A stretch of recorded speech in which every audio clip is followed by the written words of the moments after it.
Ayan po mga kapatid, magluto po tayo ng munggo. Magluto po tayo ngayon ng munggo.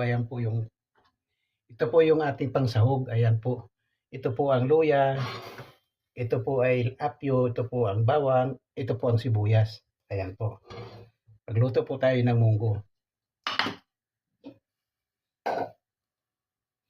Ito po ang ating munggo. Ayan po. Pinakuluan ko na po siya. Ito naman po ang ating manok. Ito po ang ating ipangsasahog. Unahin po natin siyang igisa.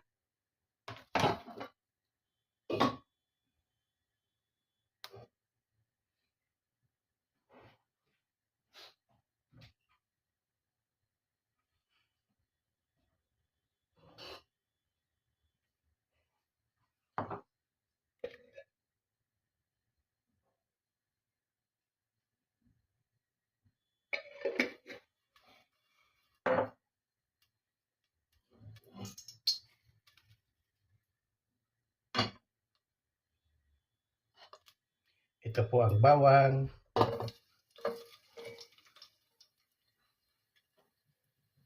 Ito po ang luya. Pagsamasamahin na po natin siya. Ayan po. Ito po ang apyo.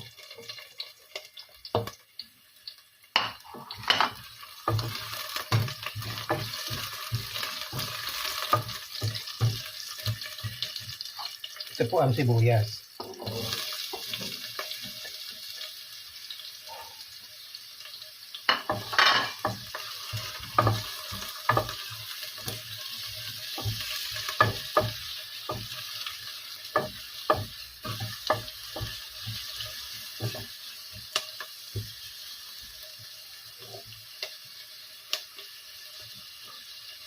Ayan po.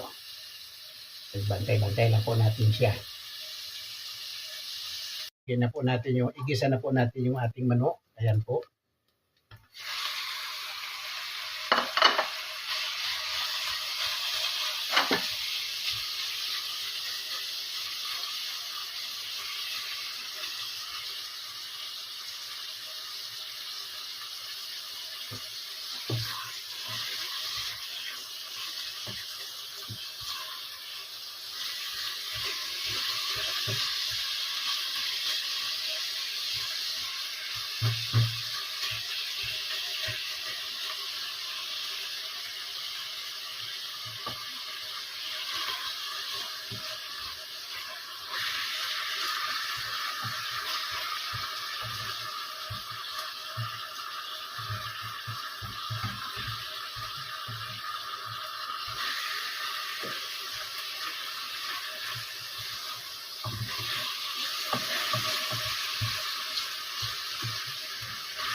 Lagay na po natin yung ating munggo.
Lagyan na po natin yung ating pangpasarap na cubes, chicken cubes.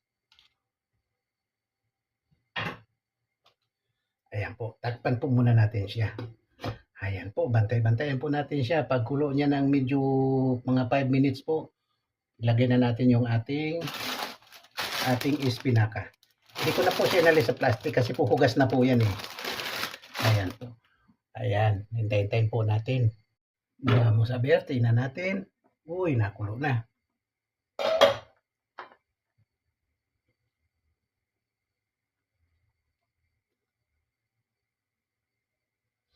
Ayan, lagay na natin yung ating espinaka.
Ubusin na po natin.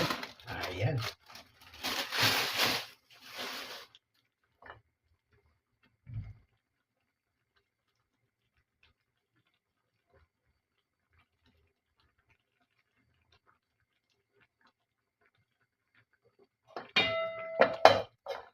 Takpan po natin. 5 minutes o 2 minutes, tapos na po siya.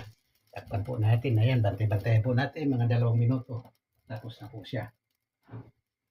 At titikpan na po natin kung okay na ang kanyang lasa.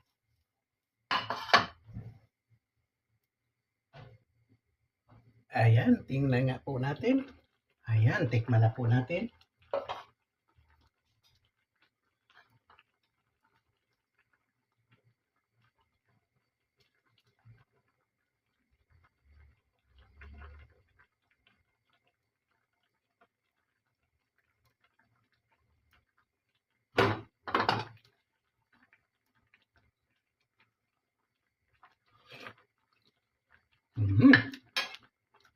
Very good. Ayan, patayin na po natin siya. Ayan, pinatay na po natin. Pag mamaya pagdating ni Tita Amy, kaya na po tayo. Ayan, maraming salamat po sa inyong pagsama sa aking video. Thank you very much po. Kung hindi pa po kayo subscribers ng Kuya Dor, mag-subscribe na po kayo. At pindutin nyo po yung bell dyan sa baba para makasama ko po kayo sa lahat ng aking mga video. Maraming salamat po. Bye-bye. Bye-bye po. Thank you very much po.